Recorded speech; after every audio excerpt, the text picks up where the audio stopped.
Խորհրդային տարիներին, երբ էլի չկային դիվանագիտական ներկայացուցչություններ, այդ դերը ըստ էության կատարում էր մեր Սփյուռքը, Սփյուռքի կառույցները, որոնք կարողանում էին համակարգել ցեղասպանության ճանաչման արշավը։ 30 տարվա ընթացքում մենք ունեցանք դիվանագիտական ներկայացուցչություններ եւ այդ արշավը ըստ էության օբյեկտիվորեն ակտիվացավ նաեւ մանավանդ 100-րդ տարելիցի կապակցությամբ ճանաչումը թափառավ։ Այսօր Սփյուռքի կառույցները կարող են արդյոք շարունակել այդ դերը, քանի որ Հայաստանի կառավարությունը հայտարարում է, որ դա այլևս դիվանագիտական առաջնահերթություն չէ։ Սփյուռքը այսօր կարող է նույն ոգով շարունակել։ Շատ կարևոր հարց եք բարձրացնում։ Տեսեք, ճիշտ նշեցիք, որ խորհրդային տարիներին բեռը իր վրա վերցրել էր Սփյուռքը եւ հաջողությամբ դա իրականացրել։ Չմոռանանք, որ եթե չեմ սխալվում 1965 թվականին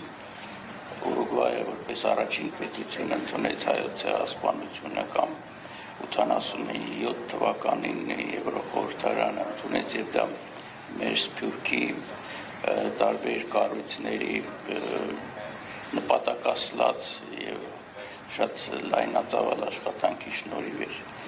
եւ հետագա տարիներին Հայաստանի Հանրապետության գոյության շրջանում Սփյուռքը շարունակեց այդ պայքարը մասնավորապես հայդատի գրասենյակները, որ գործում են աշխարհի 30-ից ավել երկրներում, լծված են այդ աշխատանքի եւ արդյունքները մենք տեսնում ենք։ Հիմա այս պահին ես բավական առնչվում եմ այդ խնդիրների հետ, կապված Սփյուռքի հետ, որովհետեւ ուղղակի մի հրապարակային փաստ ասեմ, որ գոյություն ունի արդեն շուրջ 1.5 տարի մի հարթակ Արամ վեհապարի հովանու ներքո, որտեղ Հայաստանից եւ Սփյուռքից ներգրաված են մի շարք մասնագետներ եւ մենք փորձում ենք հասկանալ այն գործընթացները, որ տեղի են ունենում աշխարհում, Հայաստանում, Սփյուռքում եւ այլն։ Եվ գիտեք, իմ տպավորությունը այն է, որ Սփյուռքն էլ է գտնվում բավական այսպես մարտահրավերների առջև։ Սերնդափոխություն է տեղի ունեցել Սփյուռքում, մեր ավանդական կուսակցությունները, կազմակերպությունները պետք է կարողանան այս նոր պայմաններում, նոր աշխարհում այդ մարտահրավերներին համապատասխան գտնել։ Եվ դա Սփյուռքի խնդիրն է, եւ այստեղ Հայաստանը պետք է օգնի։ Ես մեծապես կարևորում եմ Հայաստանի Հանրապետության դերը որպես մի կենտրոն, որը պետք է օգնի Սփյուռքի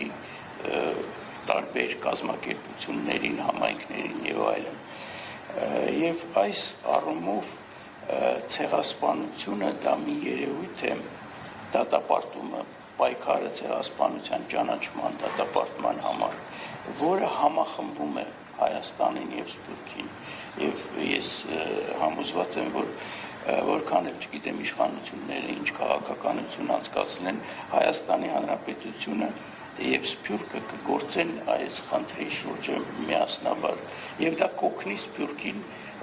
նոր պայմաններում վերակազմավորվել։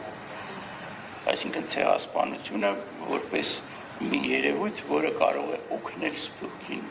այս մարտահրավերներին պատասխան գտնելու։ Եվ վերջի նախադասությունը, գիտեք, ես շատ համայնքներում եմ եղել հայկական աշխարհի եւ շատ հենց ապրիլի 24-ին տարբեր երկրներում եւ դա միակ օրն է, որ մեր Սփյուռքը համախմբում է։ Սփյուռքի կազմակերպությունները իրար դեմ տարբեր պայքար են մղում եւ այլն, եւ դա միակն է, որ համախմբում է Սփյուռքը։ Դրա համար ես համոզված եմ, որ ապրիլի 24-ը դա համախմբող իր մեջ մեծ ներուժ ունի եւ պետք է դա օգտագործել։ Պարոն Աքչամ, եթե ունեք թեմայի շուրջ ավելացնելու բան։